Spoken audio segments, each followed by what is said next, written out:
یہ جو دن ہیں یہ دن حضرت زینب سلام اللہ علیہ کے دن ہیں۔ اللہم صلی علی محمد۔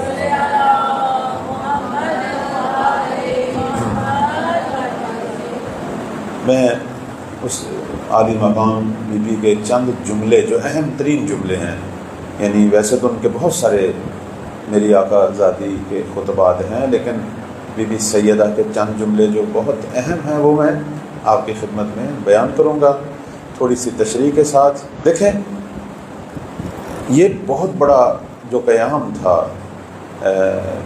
اور 61 ہجری کا، یہ شاید چھپ جاتا اور نظر انداز ہو جاتا، شاید بعد میں اس کو کوئی رنگ دے لیتے، جیسے انہوں نے کوشش بھی کی کہ یہ دو شہزادوں کی جنگ تھی اور یہ مسائل، لیکن یہ کربلا کیسے عیاں ہوئی، کربلا کے حقائق کیسے ظاہر ہوئے، اس کے اندر حضرت سیدہ زینب، بی بی ام کلثوم، بی بی فاطمہ کبریٰ، حتیٰ بی بی سکینہ جنہیں رقیہ بھی کہا جاتا ہے، ان کے خطبات ہیں۔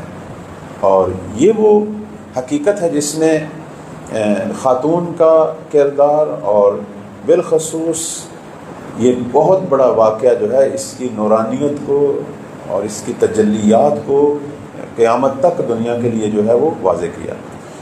میں صرف چند جملے، ایک پہلا جملہ بی بی کا جب وہ قتل گاہ کی طرف گئی، یعنی 11 محرم کو جب بی بی زینب سلام اللہ علیہ جب اپنے بھائی کی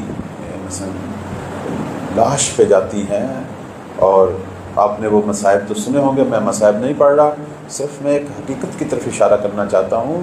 یہ بی بی کون ہے؟ جس کے 6 بھائی شہید ہوئے کربلا میں، اور 2 بیٹے شہید ہوئے، 5 بھتیجے، 3 امام حسن مجتبیٰ علیہ السلام کے فرزند اور 2 جو ہیں وہ امام حسین علیہ السلام کے، اور کل 18 بنی ہاشم تھے جن کی شہادت ہوئی۔ یہ بی بی اس عالم میں کہ غموں سے دوچار ہیں، اور اپنے بھائی کی جب لاش کو دیکھتی ہیں تو اسے اپنے بازوؤں میں اٹھا کے اللہ کی بارگاہ میں پیش کرتی ہیں کہ اللہم تقبل منا ھذا القربان۔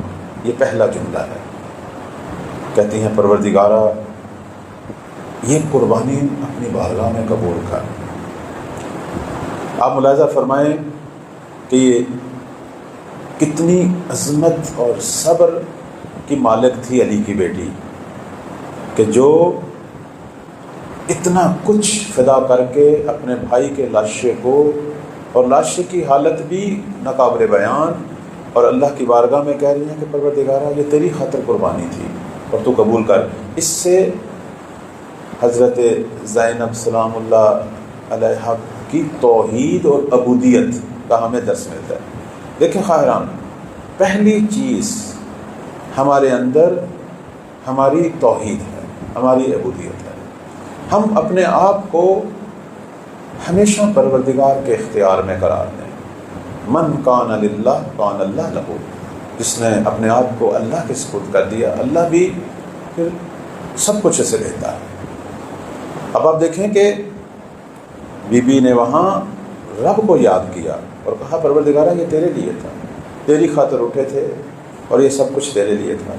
اتنی یعنی عظمت تھی۔ اور اسی شب عاشور بی بی کا تہجد پڑھنا، صبح نماز کے بعد آنا بھائی کی قتل گاہ پہ اور پروردگار کو یاد کرنا، یہی وجہ ہے کہ بی بی نے اتنی سختیوں کو برداشت کیا۔ وہ جو چیز انسان کے تحمل کو بڑھاتی ہے وہ اللہ سے لگا ہوا ہے۔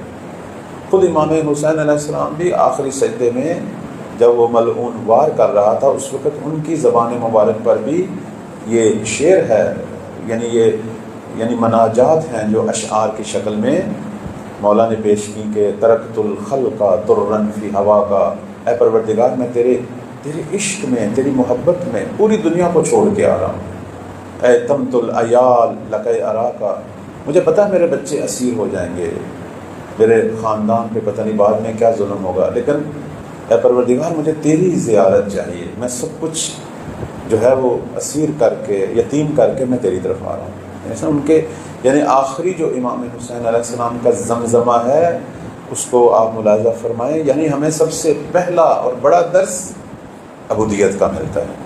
اس لیے ایک مہدوی خواہر جو ہے وہ توحید اور عبودیت کے اعتبار سے وہ بہت زیادہ کام کرنے والی ہے، یعنی اس کا اللہ سے، اپنی عبادات سے، بلکہ اپنے تمام امور میں قربتاً اللہ کی نیت سے جو ہے اس کا لگاؤ رہنا چاہیے۔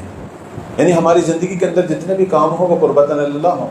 آپ یہاں بھی آئی ہیں اللہ کی خاطر آئی ہیں، یہاں سے جائیں گی، آپ حتیٰ اپنے بچوں کو نہلا رہی ہیں، حتیٰ ان کے لیے کھانا بنا رہی ہیں، قربتاً اللہ کی نیت کریں خائران۔ دیکھیں بعض عزیزان مجھ سے پوچھتی ہیں کہ ہمیں تو عبادت کا ٹائم ہی نہیں ملتا، ہمارا سارا دن گھر کے کاموں میں گزر جاتا ہے۔ یہ پوچھتی ہیں کیوں نہیں؟ آپ کے یہ سارے کام عبادت ہیں، سارے کام عبادت ہیں۔ آپ اس میں جھاڑو بھی دے رہی ہیں تو نیت کریں نا قربتاً اللہ کہ میں یہ کام اللہ کی خاطر کر رہی ہوں، تاکہ میرا گھر صاف ہو، میرے گھر سے بیماریاں دور ہوں، میرے بچے، میرا شوہر، میں صحیح سالم رہیں۔ یا ایک بہن بیٹی گھر کا کام کر رہی ہے، قربتاً اللہ کرے کہ میں والدین کی خدمت کر رہی ہوں، میں ماں کا ہاتھ بٹا رہی ہوں، میں قربتاً اللہ۔ یہ ایک نیت سے رنگ جو ہے وہ رنگ الہی ہو جائے گا، اور آپ کا سارے کام، کھانا پکانا، برتن دھونا، یہ ساری چیزیں جو ہیں وہ رنگ عبادت پیدا کر لیں گی۔ یعنی خاتون کو زیادہ موقع ملتا ہے مرد سے عبادت کرنے کا عام روٹین کی زندگی میں۔ توجہ فرمائیے گا، صرف نیت، اپنی نیت کو، مثلا اپنے بچوں کو اس سے پہلے کہ میرے بچے ہیں میرے امام کا سرمایہ ہیں، میری امام کی ملت ہے، اس عنوان سے انہیں پرورش دے۔ اپنے بہن بھائیوں کو جو ہے وہ اس عنوان سے کہ یہ اللہ کی جو ہے وہ امانتیں ہیں اور میرے مولا کی ملت ہیں، ٹھیک ہے نا۔ یہ ساری چیزیں جو ہیں وہ ہماری اپنی نیت اور فکر پہ۔ جیسے ایک شخص آیا تھا، اس نے آ کے کہا میں کیسے گناہ سے بچوں، تو امام نے قرآن مجید کی یہ آیت پڑھی کہ علم یعلم بأن اللہ یرا، کہ خدا خود کہہ رہا ہے کہ یہ نہیں جانتے کہ میں دیکھ رہا ہوں۔ یعنی ہم ہر ٹائم تو اللہ کی نگاہوں میں، اور یہ خدا نے عارضی طور پر یہ ہمیں جو زندگی دی ہے یہ کوئی ہماری ہمیشہ کی زندگی تو ہے نہیں، تو اس میں ہر لحظہ ہم اللہ کی نگاہ میں ہیں، تو اس لیے اسی کا قصد رکھیں۔ جیسے امام حسین علیہ السلام نے بھی چلتے وقت یہی کہا کہ میں گواہی دیتا ہوں کہ میں تو خدا کی توحید کا قائل ہوں، میں رسول اللہ کی خاتمیت کا قائل ہوں، اور میں یہ سارے کام پروردگار کی طرف سے کر رہا ہوں۔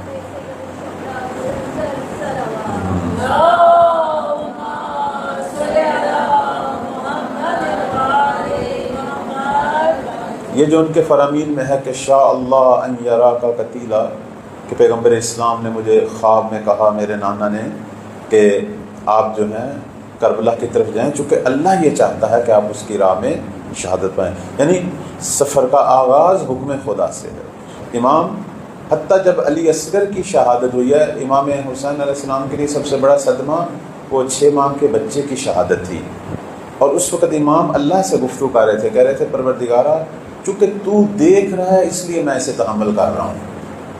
یہ جملہ ان کا کہ تو دیکھ رہا ہے چونکہ تیری خاطر ہے۔